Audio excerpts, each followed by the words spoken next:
Attention, la vidéo que vous allez voir concerne un jeu de type gacha. Au-delà du divertissement que procure le jeu vidéo, les gachas sont considérés comme des jeux d'argent et peuvent procurer de la frustration pouvant aller jusqu'à l'addiction. Faites attention avec leur utilisation. Eh bien bonjour à tous, j'espère que vous allez bien. On se retrouve aujourd'hui pour une vidéo sur Genshin Impact. On n'est pas en jeu ici, on va être on va être sur des informations officielles, hein. On va parler de l'espèce de lettre des développeurs qui nous ont fait. Alors j'attendais qu'ils la traduisent en français ou en anglais.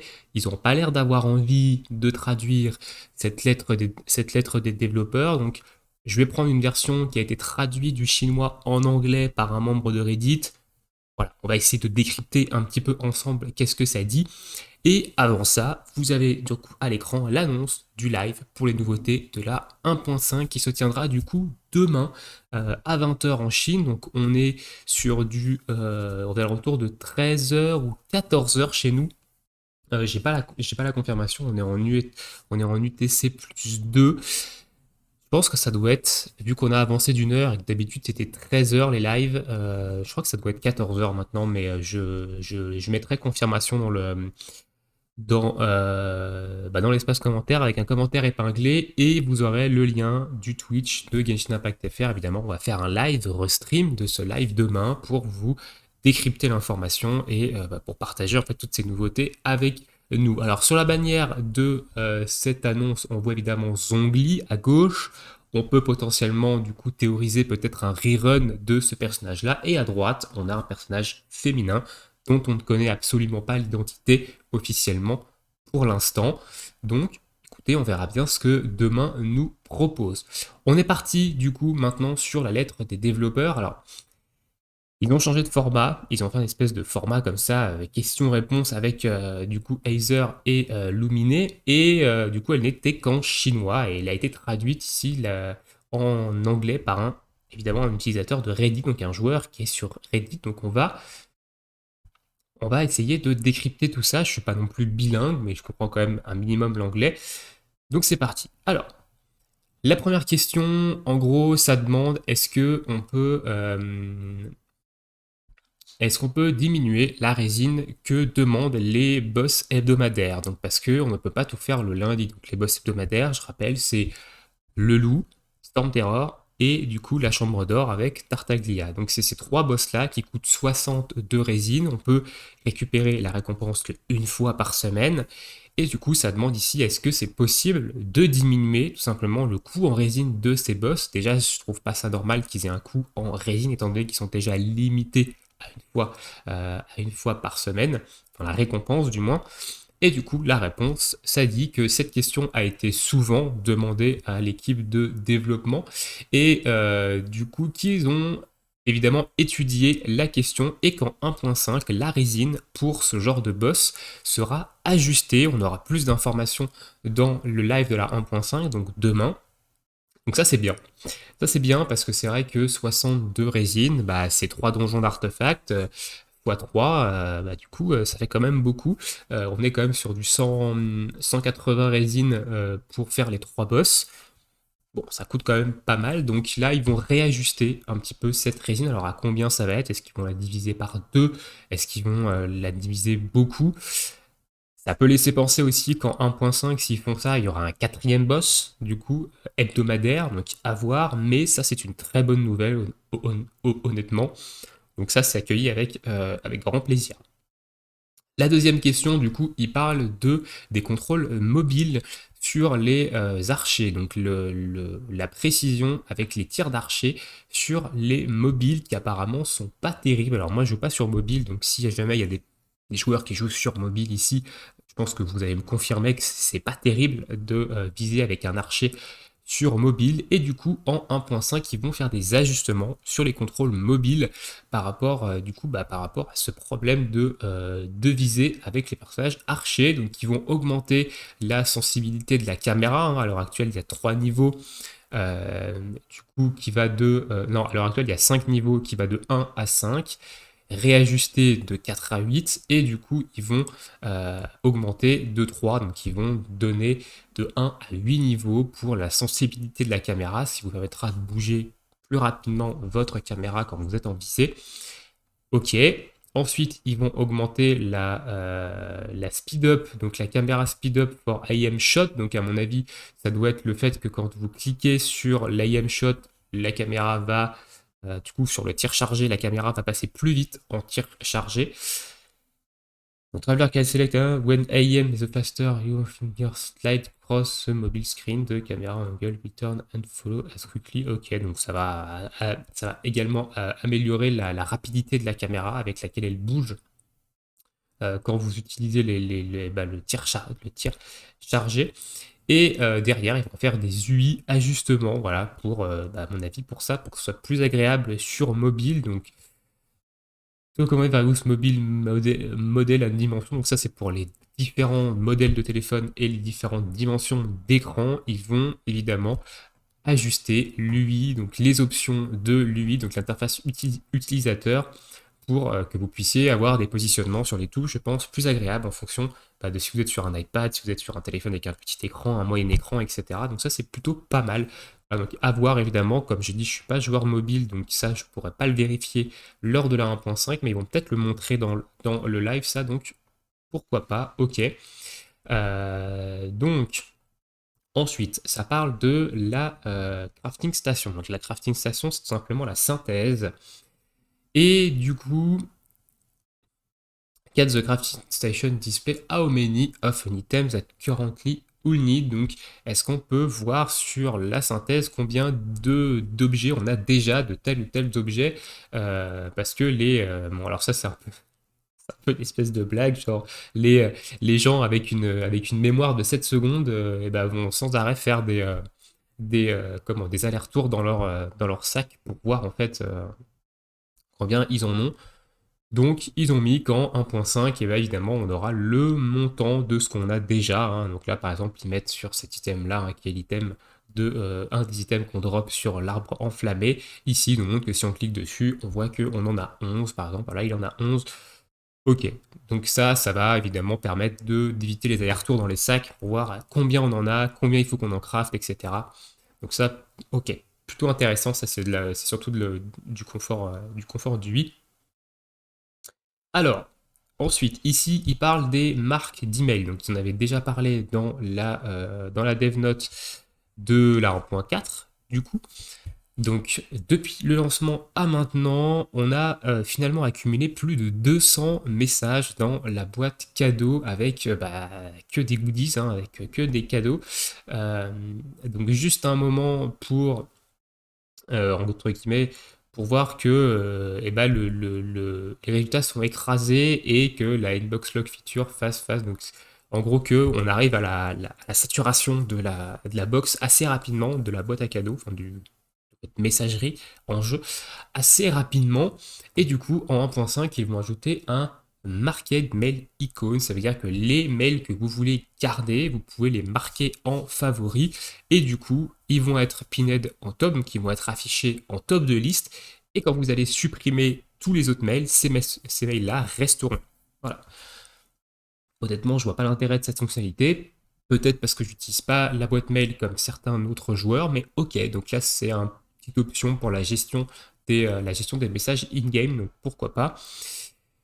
Alors, pourquoi en dessous des profils voiceline, there isn't a character battle voiceline segment, everything there use a skill, I don't know what they're saying. Alors en gros, ici, il demande pourquoi on aimerait savoir qu'est-ce que disent les personnages dans les combats. Des fois, il y a des personnages qui disent des choses quand vous vous battez, quand ils lancent un ultime, etc.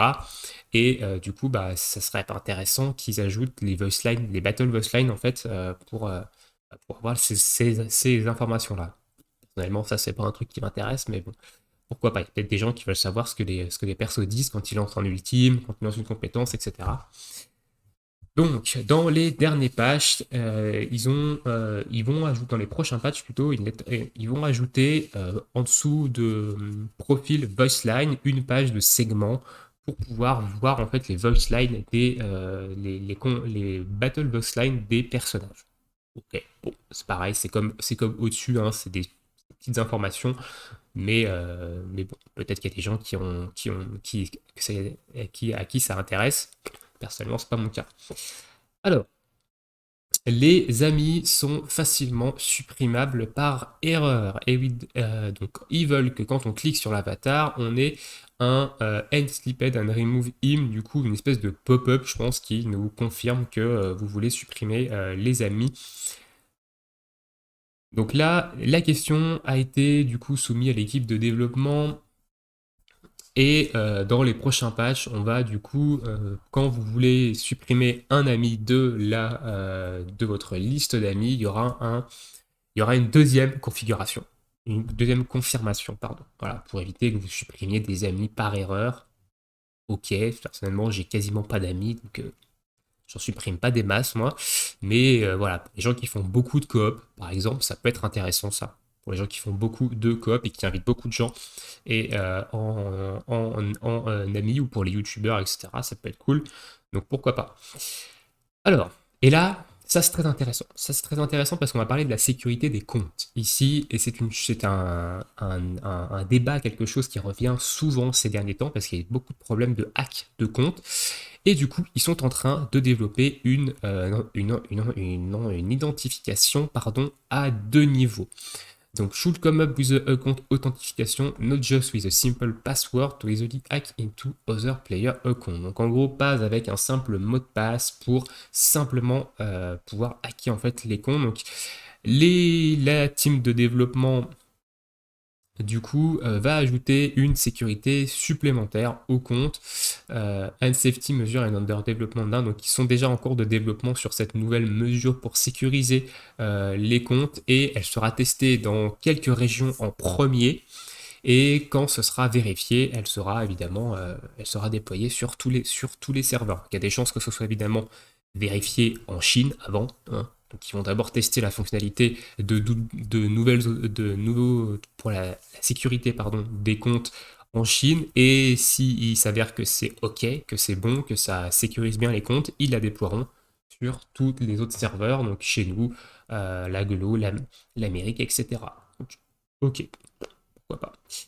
Ensuite, ça parle du heal des statuts. Alors voilà, donc quand je vais à ma statue occasionnellement pour me soigner, voilà, just a few hundred HP, donc pour me soigner un petit peu d'HP, mais quand je check ma statue, je suis surpris de voir que je n'ai 0 sur 50 000, donc je ne peux pas me soigner en fait à ma statue parce que ma statue est vide, personne n'est entré dans mon monde et je n'ai pas utilisé tous les HP de ma statue. Donc, et comment ça se fait que ma statue ait perdu, en fait, tout simplement, les HP sans que je les utilise. Alors, this could do to original server for statue of 7 record have some issue code. Donc ça, ce sont des problèmes liés aux statuts. Apparemment, ils le sont. Disconnecting or going offline could cause the statue recovery to go empty. Ok, donc quand on se déconnecte ou quand on devient hors ligne, du coup, ça, il y a un bug qui fait que ça vous vide en fait vos PV qui sont dans votre statut. Alors, je parle des PV qui sont dans votre statut. Quand vous allez, il y a une statue des 7. Quand vous vous mettez à côté, ça vous soigne et la statue peut emmagasiner jusqu'à 50 000 points de vie maximum. Et donc, quand on se déconnecte, quand on passe hors ligne, du coup, apparemment, ça vide complètement la réserve d'HP. Donc maintenant, la statue D7, donc le recovery de la statue D7 will be currently recording in the original server. Donc no longer affected by traveler with unstable internet connection, etc. Donc, ok, donc maintenant c'est stocké sur le serveur et ça ne rentre pas en compte avec la connexion internet de l'utilisateur, et du coup le fait qu'on passe offline, c'est complètement extériorisé à à votre instance de jeu. Voilà. Donc ça fait qu'il y aura plus ce problème de statut vide. Ok. Et c'était la dernière question. Ok, bon, il y a des choses intéressantes, notamment la double authentification pour la sécurité des comptes, ça c'est vraiment très bien. Enfin là je dis la double authentification, parce que je pense que ça va être ça, mais du coup le nouveau système de sécurisation des comptes, donc ça c'est très très bien, honnêtement. Il y a quelques petites améliorations qui sont plutôt intéressantes, donc ça, la suppression de la liste d'amis, ça peut être intéressant pour ceux qui ont beaucoup d'amis et qui veulent pas supprimer, enfin qui suppriment par mégarde certains joueurs qui voulaient pas. Les voice lines, Bon, moi ça m'intéresse pas trop, mais je peux comprendre qu'il y a des gens qui veulent évidemment savoir ce que les personnages disent. Le marque, c'est pareil, hein. Moi je vois pas trop l'intérêt, parce que de toute façon je supprime l'intégralité de mes mails, mais pourquoi pas, ceux qui veulent en garder. Ça c'est plutôt intéressant, hein. Ça évite de faire des allers-retours dans les sacs, donc ça c'est cool. L'amélioration de l'UI pour mobile, ça c'est très intéressant, évidemment. Ici, il ne parle pas de la manette pour Android, hein, malheureusement. Je crois que pour l'instant, c'est toujours pas possible de jouer sur manette avec une manette sur Android.